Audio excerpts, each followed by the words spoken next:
What would really happen if you were the last person on Earth? You wake up late because the radio does not come on. Outside there is only the sound of the wind, and of the birds in the trees. The roar of jumbo jets coming into land is absent. And, most shockingly, so is the ever-present rumble of traffic. As the day wears on, the full, horrible, bizarre truth dawns: you are completely, utterly alone. This is the intriguing plot of what is turning out to be the first movie hit of 2008, I Am Legend, starring Will Smith as, apparently, the last man alive on Earth. To wake up and find oneself the only human alive, marooned in a modern world in which everyone else has disappeared or been killed by some mysterious virus, is both the stuff of nightmares and of fantasy. For this would be a tainted paradise, a world in which you could do anything you wanted. You would be a god, a king, but your kingdom would be empty. Those of a more rugged individualist bent would, one suspects, relish the challenge of remaking the world in their own image. But what is the reality?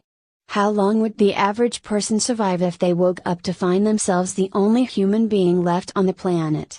After coming to terms with the shock and the grief, the loss of loved ones and the sheer bewilderment of it all, how quickly would 21st century man, whose practical skills extend no further than wiring a plug and putting up some shelves, be able to adapt to a world where he was responsible for every aspect of his survival? Survival experts have a priority of necessities. At the top are water, food and shelter. The shelter, in a world full of empty buildings, would be no problem. But what about sustenance? A man can survive 6 weeks without food, but only 6 days without water. With everyone gone, no electricity and no maintenance, the pumping stations and treatment works that supply water to the taps would soon stop working. There would be a large amount of fresh water stored in domestic tanks, but this would go stale quite rapidly. In fact, our survivor would have to rely on that symbol of modern decadence, bottled water. If he or she broke into a large supermarket, they might find several thousand liters of the stuff, purified, sealed in handy storage containers, in the warehouse at the back. Fortunately, supermarkets also contain a great deal of preserved food. Most tinned meats and vegetables have sell-by dates a couple of years hence, but the reality is that you could probably live off it quite safely for decades. A couple of years ago, Manchester couple Leigh and Beryl Lely celebrated their 50th wedding anniversary with a tin of chicken they had been given as a present in 1956.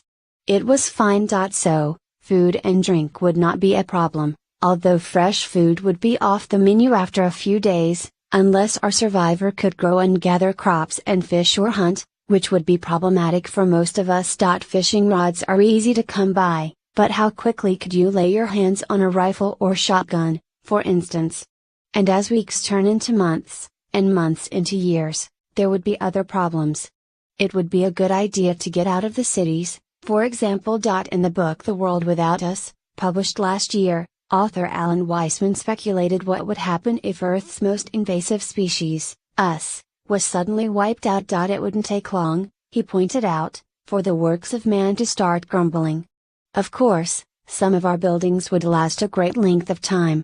After all, our world is littered with thousand-year-old edifices, and there are even a few twice that age in regular use, probably the most complete being the Pantheon in Rome.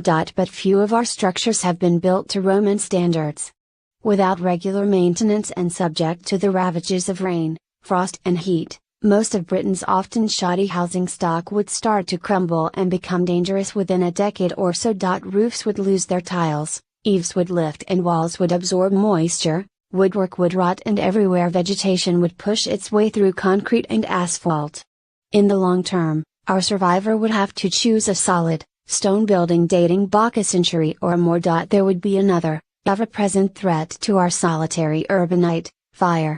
One lightning strike could set off a city-wide conflagration, with no fire brigade to put it out. The countryside would not be without its hazards, either. Food, paradoxically, would be far harder to obtain, and forays into the crumbling cities and towns would be needed to replenish supplies.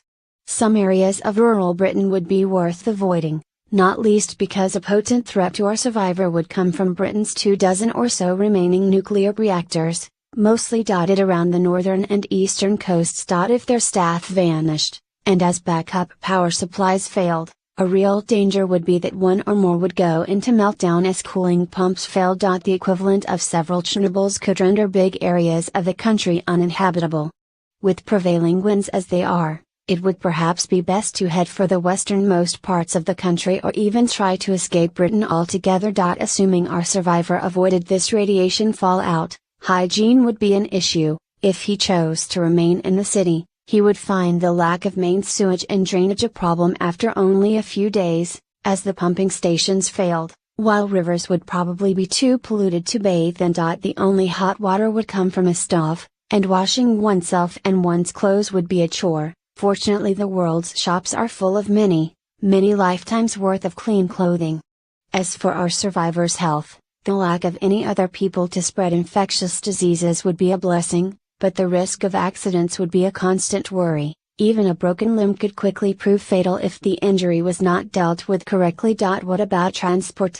With no regular maintenance, most cars would last only a few years before they give up the ghost. Obtaining fuel would, first, be a matter of siphoning from the tanks of abandoned vehicles, then breaking into filling stations, unscrewing the fronts of the petrol pumps and drawing up fuel from the underground tanks manually. But while the roads would be mercifully free of traffic jams, after a decade most of them would become horribly overgrown with weeds. After 20 years, many would be impassable except in the most rugged four-wheel drive vehicles. After 50, trees would be growing through the motorways. Fortunately, civilization would have equipped our survivor with the ultimate instruction manual, the combined wisdom of the millions of books contained within the world's libraries. With no one to run the servers, and no electricity, the internet would shut down almost immediately, although individual computers could perhaps be kept going indefinitely using some sort of solar power generator. How to mend a broken car, and how to mend a broken arm, how to hunt, how to sail a boat. It's all there in black and white. Yes, life would be hard and sometimes brutish, but written help would be on tap. Provided he kept his wits about him, was of a reasonably practical bent and was lucky enough to stay healthy, our survivor could enjoy many years of relative comfort, even luxury. There would certainly be some pleasures to keep him or her occupied. But it would be interesting to see how quickly nature regains the upper hand. How long, for example, before escapees from the zoos made themselves a new home in the wild, how long before the forests began their march into the cities? What would happen to all the domestic animals? Would packs of feral dogs become a threat, or would man's best friend remain on good terms with the only representative of our species? Interestingly, there is one place on Earth that offers a clue as to the likely wilderness our survivor would inhabit. The one previously inhabited area that has been abandoned by humanity is that surrounding the Chernobyl nuclear plant, which has been empty for nearly 22 years. Amazingly, nearby cities have become havens for wildlife, the empty streets echoing to the sounds of howling wolves and 100 species of songbirds. The radiation which chased man away has been kind to nature. For the surviving human, there would certainly be fun to be had with the remains of our civilization. An enterprising lest man could raid the museums and galleries to build a temple to human achievement, containing the finest works of art. He could decorate his home with Picassos and Da Vinci's, fill his garden with rodents and Michelangelos. He could drive any car, wear the best designer clothes. But in the years to come, these pleasures would surely pale and our survivor would face a far bigger threat than starvation, thirst, radiation or even disease. For as years turn to decades, our survivor would discover the grim truth, that humans did not evolve to be solitary. We are tribal, pack animals. Our survivor would probably swap all the treasures of the world for a single companion. It is intriguing, and makes a good movie, to contemplate being the last survivor. What fun one could have! In reality, once the practicalities had been dealt with, he or she would almost certainly descend into madness. I'm gone.